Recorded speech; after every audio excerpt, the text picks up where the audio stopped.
মুখে রোদ পড়তেই পুনমের ঘুম ভেঙে যায়। নিজেকে অনুভব করে কারো গায়ের সাথে লেগে আছে এমন অবস্থায়। ঘুমের রেশ পুরোপুরি কাটতেই পুনম অনুভব করে নওশাদের পিঠের সাথে কপাল ঠেকিয়ে ঘুমাচ্ছিল।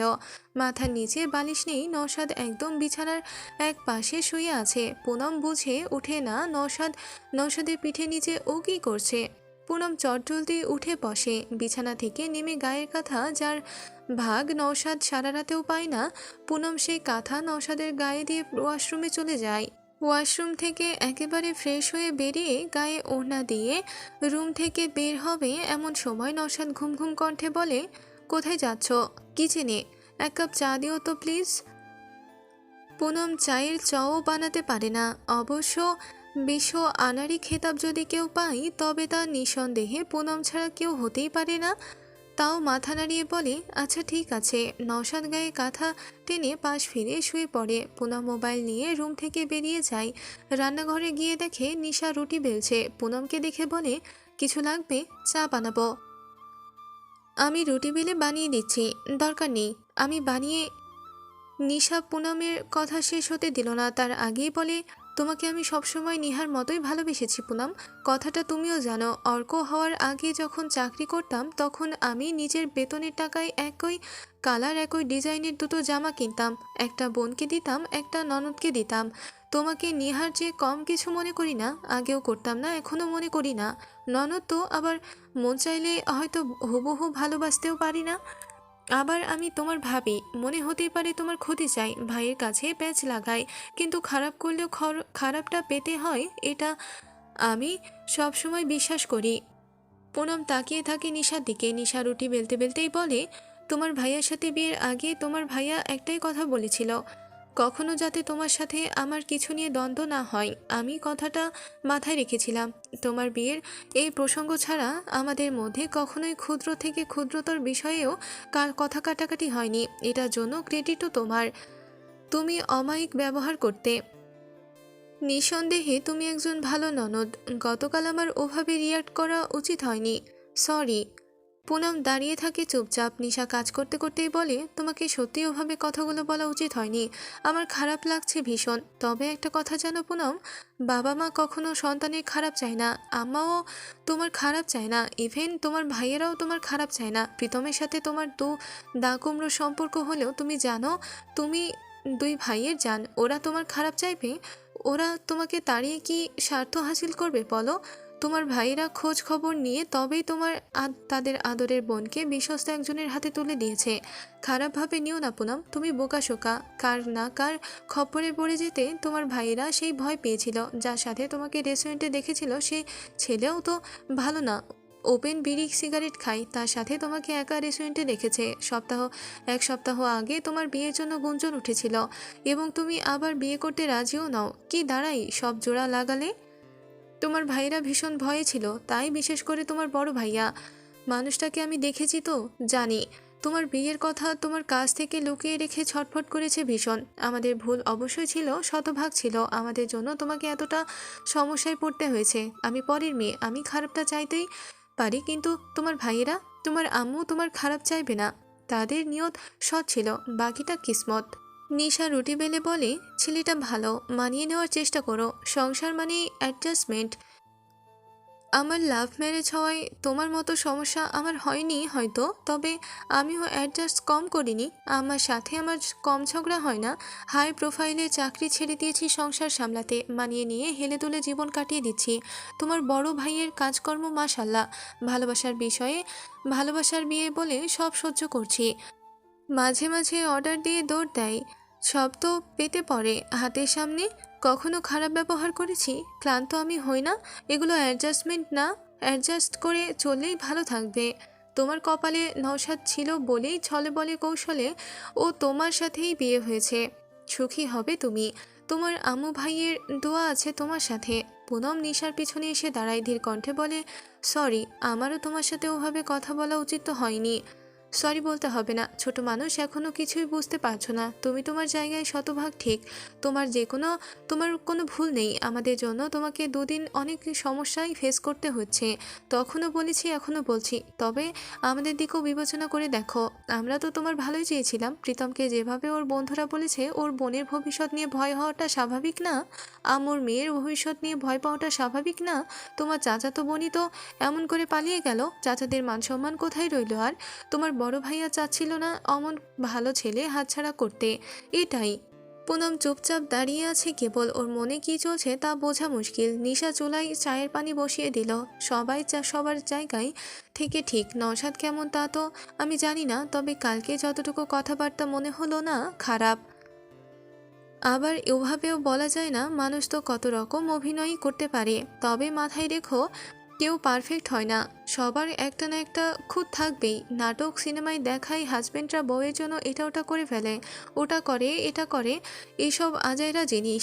রান্না করার সময় হাত কাটলে কিচেনে তালা লাগিয়ে দেওয়া, অফিস থেকে ফিরলে শুধু তোমাকে নিয়েই পড়ে থাকবে, প্রতিদিন রাতে তোমার হাতেই খাবে, সারা রাত রোম্যান্স করবে তোমাকে নিয়ে, মধ্যরাতে লং ড্রাইভে যাবে, তোমাকে কেউ উত্ত্যক্ত করলে তাকে 6 মাসের জন্য বিছানায় শুইয়ে দেবে। এসব ফ্যান্টাসি। নিশা পুনমের দিকে তাকায়। পুনম অভিব্যক্তি বুঝল না। নিশা হাত মুছে বলে, তুমি খেয়াল রাখবে নওশাদ তোমাকে নিয়ে ভাবে কিনা, তুমি খেতে না পারলে নওশাদ তা লক্ষ্য করে কিনা, রান্না করার সময় হাত কাটলে কাটা জায়গায় হেক্সিসল তুলো দিয়ে মুছে দেয় কিনা, তোমার জ্বর হলে তোমার যত্ন নেয় কিনা, কেউ বাজে কথা বললে, তোমাকে মানসিকভাবে ভেঙে দিলে ও তোমাকে মানসিকভাবে সাপোর্ট দেয় কিনা, চুল না মুছলে নিজ তাগিদে এসে চুল মুছে দেয় কিনা। এই সবই। ছেলেরা এর চেয়ে বেশি কিছু পারে না। দুবেলা ভালোবাসি বলায় কোনো মাহাত্ম্য নেই যদি না সে তোমার যত্ন নেয়। পুনম ফিল্টার থেকে এক গ্লাস পানি ভরে নিশার দিকে এগিয়ে দিয়ে বলে, খাও। নিশা পানি নেয়, তবে পান করে না। পুনম বলে, তোমরা এত ভালো অভিনয় করতে পারো, চমৎকার। মানে ম্যানিপুলেটিং পাওয়ার ভাই, খাপ্পে খাপ। মনে হচ্ছে আমার সাথে যা করা হয়েছে তা কোনো ভুলই নয়, একদম ঠিক কাজ করা হয়েছে। মাহিরি অভিনেত্রী না হলে হলে না কেন? নিশা হাসে, পানি পান করে খালি গ্লাস ধুয়ে বলে, চেয়েছিলাম অভিনেত্রী হতে, তোমার ভাই তো হতে দিল না। খুব ভালো অভিনয় করি না? আবার জিজ্ঞেস করছো? এইসব কোথা থেকে শিখেছ? ভদ্রভাবে তো সংসারে প্রবেশ করেছিলে, স্বভাব এমন দেবরদের মতো হয়ে যাচ্ছে কেন? ফুটন্ত পানিতে চা পাতা দিয়ে বলে, স্বভাব দেবর না, স্বামীর মতো হচ্ছে। তোমার বড় ভাইও তো খুব একটা ভালো নয়, অভিনয়ের ওপর পিএইচডি পাশ করা, ওর থেকেই একটু একটু শিখছি। স্ক্রিপ্ট রেডি করেছো কয় ঘন্টা ধরে? ভোর রাত পর্যন্ত রেডি করেছি, ফজরের নামাজ পড়ে কিচেনে আসার আগ পর্যন্ত মুখস্থ করেছি। স্ক্রিপ্ট রেডি করার সময় সাথে কে ছিল? তোমার শাশুড়ি, স্বামী, দেবর, ছেলেও ছিল। আর ওর আদরের ফুপি এই বাসায় আসবে না, আর সেটা মেনে নিতে পারছিল না, তাই তোমার ভাতিজাও একটু একটু সাহায্য করেছে স্ক্রিপ্ট তৈরি করতে। নিশা চিনির বয়াম হাতে নিয়ে বলে, কয় চামচ চিনি দিব? চিনি খায় না। নিশা চিনির বয়াম রেখে দিল। চায়ের কাপ পুনমের দিকে বাড়িয়ে দিয়ে বলে, বিস্কুট দেবো? চা, নিমকি? বিস্কুট, দুটো বিস্কুট দাও। নিশা সল্টেজ বিস্কুট দেয়। পুনম ওগুলো নিয়ে রান্নাঘর থেকে বেরিয়ে যাওয়ার জন্য পা বাড়িয়েও পিছু ফিরে। নিশা জিজ্ঞাসা দৃষ্টিতে তাকিয়ে বলে, কি? আমার বার্গার কোথায়? নিশা হাসতে গিয়েও হাসল না, অবাক হয়ে তাকিয়ে আছে। পুনম বলে, নাকি আমার ভাগের বার্গার খেয়ে ফেলেছ? আছে ফ্রিজে, বের করে ওভেনে দাও, আমি চা দিয়ে এসেই খাবো। কেউ যাতে না জানে আমি এই বাসায় অন্ন স্পর্শ করব না। এই সকালবেলা খাবে? কোনো সমস্যা? না আমার কি সমস্যা? বের করে গরম করো, কেউ যাতে না জানে, রিমেম্বার। ঠিক আছে, পুনম বলে চলে যেতেই নিশা হাসে। আলো বের করতে করতে বিড়বিড়িয়ে বলে, মেয়েটা ছোট থেকে প্রিন্সেস ট্রিটমেন্ট পেয়ে পাগল হয়ে গিয়েছে। পুনম রুমে ঢুকে অবাক হয়। নওশাদ বিছানায় বসে অর্ককে কোলে নিয়ে কথা বলছে। অর্ক নওশাদের কোলে বাবু হয়ে বসে আছে। অর্কর চুল এলোমেলো, মুখ ফোলা ফোলা। ঘুম থেকে উঠেই পুনমের কাছে এসেছে। পুনম ধীর পায়ে রুমে ঢোকে। অর্ক পুনমকে দেখে হেসে ওর কাছে ছুটে আসে। পুনম চায়ের কাপ বেড সাইড টেবিলের ওপর রাখে, অর্ককে কোলে তুলে নেয়। অর্ক পুনমের গালের সাথে গাল লাগিয়ে রাখে। নওশাদ বিছানায় থেকে নামে, পুনমকে জিজ্ঞাসা করে, আমার ব্রাশ কোথায়? দিচ্ছি। পুনম অর্ককে কোলে নিয়ে সাইড ব্যাগ থেকে নওশাদের ব্রাশ বের করে দেয়। নওশাদ বলে, আমার তোয়ালে আর পোশাকও বের করে দিও। পুনম নওশাদের কথা মতো সব করে। নওশাদ ওয়াশরুমে চলে যায়। পুনম অর্ককে বলে, কি আব্বা? আঙ্কেল চকলেট দিবে বলছে। আঙ্কেল না আব্বা, ফুপা ডাকবে, ঠিক আছে? পুপা? হুম। অর্ককে কোল থেকে নামিয়ে দেয়, বিছানা গোছাতে থাকে। অর্ক পুনমের পা জড়িয়ে ধরে, মুখের দিকে তাকিয়ে বলে, ও পুপি। হ্যাঁ আব্বা। বাস করি নাই? করনি? অর্ক হাত নাড়িয়ে বলে, বাস নাই। পুনম হাসে, ঝাড়ু দিয়ে বিছানাও ঝাড়ে। বিছানা টান টান করে অর্ককে কোলে নেয়, নিয়ে চায়ের কাপের দিকে তাকিয়ে থাকে। গোসল যে করতে গেল, চাটা ঠান্ডা হবে কিনা। তখনই নওশাদ ওয়াশরুম থেকে বের হয়, মাথা চুল মুছে খাটে বসে। চায়ের কাপে চুমুক দিতেই পুনম প্রশ্ন করে, ঠান্ডা হয়ে গিয়েছে না? সমস্যা নেই। পুনম কাজ ঝাঁকায়, সমস্যা হলে আর কি। নওশাদ দ্বিতীয়বার চুমুক দিয়ে বলে, তুমি তো বানাওনি না? কি করে বুঝলেন? দক্ষ হাতে বানানো চা, বোঝা যায়। ভাবি বানিয়েছে। ও। পুনম অর্ককে কোলে নিয়ে রুম থেকে বেরিয়ে যায়, রান্নাঘরে গিয়ে গরম করে রাখা বার্গার খায়। খাওয়া শেষ হলে নিশাকে শাসিয়ে বলে, কেউ যাতে না জানে।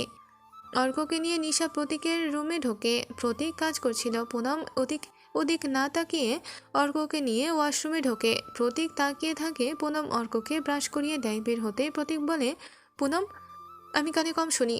অর্কর পোশাক বের করে ওর জামা বদলে দেই। অর্ক প্রতীকের সামনে দাঁড়িয়ে বলে, পাপা, বাস করছি, নতুন জামা পরছি। প্রতীক হাসে, অর্কর কপালে চুমু খায়। কাগজপত্র গোছাতে গোছাতে বলে, বেশি রেগে আছিস? আমি তো প্রতিবন্ধী, প্রতিবন্ধীরা কি রাগ করে? অর্ক তাল মিলিয়ে বলে, অক্ক প্রতিবন্ধী? পুনম মাথা নাড়িয়ে বলে, এসব বলে না আব্বা। তুমি বলছো যে? পুনম লম্বা শ্বাস ফেলে। প্রতীক বলে, বস। পুনম ইচ্ছা নেই বলে বেরিয়ে গেল। কি মনে করে আবারও নিশার কাছে যায়। তোমার শাশুড়ি কোথায়? রাতে প্রেশার উঠেছে। কি উপলক্ষে? এভাবে কথা বলো না পুনম। আব্বা মারা যাওয়ার পর থেকে আম্মা তোমাদের একজন ভাই বোনেরও কড়া কথা শুনতে পারে না। তুমি একটু রুডভাবে কথা বলেছ। তাছাড়া আম্মাও অপরাধ বোধে ভুগেছে, তাই শরীর খারাপ করেছে। এখানেও আমার দোষ? তা বলিনি। আচ্ছা, তোমার যা মনে হয়। পুনম অর্ককে প্রতীকের কাছে রেখে এসে পাপিয়ার রুমে যায়। উনি ঘুমাচ্ছে। পুনম বড় করে শ্বাস ফেলে রুমে গেল। নওশাদ মোবাইল টিপছে। পুনম ভেবে পায় না লোকটা সারাদিন ফোনে কি করে। পুনম ওর বই খাতা গোছাতে থাকে আর চোখে লুকিয়ে নওশাদের দিকে তাকায় বেশ কয়েকবার। নওশাদ মোবাইল রেখে পুনমের দিকে তাকায়। পুনম তখন আবারও লুকিয়ে নওশাদের দিকে তাকাতেই দেখে নওশাদ তাকিয়ে আছে ওর কাছে। পুনম থতমত খায়, আমতা আমতা করে বলে, ব্রেকফাস্ট করবেন না? নওশাদ সেই উত্তর দেয় না। জিজ্ঞাসা করে, কালকে ভার্সিটি আছে? জি। এখান থেকে তুমি তোমার ভার্সিটিতে যাও কি করে? বাসে তো বমি করো। গাড়ি করে। আমার ভার্সিটি এরিয়াতে বড় ভাইয়ার অফিস না, ভাইয়ার সাথেই যাই, না হলে মতিঝিল পর্যন্ত গিয়ে মেট্রো করে যাই। আসো কি করে? ভাইয়া গাড়ি পাঠিয়ে দেয়, না হলে মেট্রো করে। গাড়িতে যেহেতু বমি করো না, তাহলে বাসে বমি হয় কেন? বাস তো ঢুলতে ঢুলতে চলে, গাড়ি তো স্মুথলি চলে, আর বাস অনেক বাজে, উঠলেও বমি পায়। নওশাদ বুঝল সমস্যা বাসে নয় মনে। পুনম দ্রুত হাতে ব্যাগে সব বই খাতা ঢোকায়। নওশাদ বেশ শুকনো চোখে পর্যবেক্ষণ করে। বোকাশোকা মেয়েটা যদি দেখতে পেত নওশাদের দৃষ্টি, তাহলে নিশ্চিত মূর্ছা যেত। তবে নওশাদ ভারী চিন্তায় পড়ল। পুনম ওই বাসা থেকে ভার্সিটিতে যাতায়াত করবে কি করে? বাসে উঠতে পারলে একটা কথা ছিল, বাসে করে চলে যেত, কিন্তু এখন? নওশাদ কপাল কুঁচকে ভাবতে থাকে। পুনম বই খাতা সব গুছিয়ে নওশাদের দিকে তাকায়। নওশাদের এহেন কুচকানো মুখ দেখে বলে, কিছু কি হয়েছে? আমাদের বাসা থেকে তুমি ভার্সিটিতে যাবে কি করে? পুনম ফট করে বলে, জেরিন জাইমা তো আমার ভার্সিটিতেই পড়ে, ওদের সাথে চলে গেলেই হয়। নওশাদের কপাল শিথিল হয়ে যায়। ও, আগে থেকেই আলোচনা করা শেষ? পুনম বোকা বোকা চোখে তাকিয়ে বলে, আপনি বুঝলেন কি করে? তোমাকে না খোঁচালে তো কথা বের হয় না। যেহেতু এখন একেবারেই কথা বের হলো, তার মানে বুঝতে হয় এই বিষয়ে বিস্তর আলাপ আলোচনা করা হয়ে গিয়েছে। না মানে, জবা আপাই বলছিলেন। পুনমের কথা শেষ হওয়ার আগেই নওশাদ বলে, বুঝেছি, আমরা বিকেলে বেরিয়ে পড়বো, ঠিক আছে? আচ্ছা। রান্না যে পারো না, এখন বাসার রান্না বান্না কি হবে? পুনম সংকোচ বোধ করে। আপনি আগে কিভাবে খেতেন? আপা দিত কখনো, আবার কখনো আমি রান্না করতাম। পুনমের চোখ চিকচিক করে ওঠে। আপনি রান্না পারেন? প্রয়োজনে শিখতে হয়েছে, আমাকেও শিখিয়ে দিয়েন। নওশাদের পুনমের মুখের দিকে তাকিয়ে থাকে অনেকক্ষণ। পুনম বলে, দিবেন না? আমি চেষ্টা করলেই পারবো, বেশি দিন লাগবে না। ধরুন ভালো মতো 1 মাস শিখিয়ে দিলেই হবে, পরে আমি রান্নাবান্না করব। নওশাদ শব্দহীন হাসে। দিব। তাহলে আপনার থেকে কিছু শিখে নিব, জবা আপার থেকেও কিছু শিখে নিব, কিন্তু আমি বাসা পাল্টে ফেলব। কবে? এর মধ্যেই? না, বাসা পেলে। এই বাসায় সমস্যা কি? থাকলাম তো অনেক দিন। আপনার বোনের বাসা না? তো বোনের বাসা ছেড়ে চলে যাবেন? বোনের বাসায় আর কয়দিন থাকবো? বোনের বাসায় থাকতে বুঝি সমস্যা? বোনের বাসা বেড়াতে যাওয়ার জন্যই ভালো, বার্ডেন হয়ে থাকার জন্য ভালো নয়। মানে? এই পুনম নওশাদ ব্রেকফাস্ট করতে থাকে। নওশাদ যাওয়ার জন্য পা বাড়ালে পুনম বলে, আপনি কেমন যেন অদ্ভুত। অ্যান্ড তোমাকে আমার সাথেই থাকতে হবে। নওশাদ বেরিয়ে গেল। পুনম তাকিয়ে থাকে। নওশাদের কথাবার্তা ওর ওপর ভারীভাবে পড়ে। নিশার বলা কথা মনে পড়ে। লাভ ম্যারেজ বিয়ের পর চেনা জানার ব্যাপারটা থাকে না, তবে অ্যারেঞ্জ ম্যারেজে চেনা জানার চমৎকার একটা ব্যাপার থাকে। প্রতিদিন নতুনভাবে পরস্পরকে চেনা যায়। স্থির থেকে মুহূর্তগুলোকে এনজয় করো। তবে পুনম বুঝতে পারছে নওশাদকে চেনা অতটা সহজ হবে না।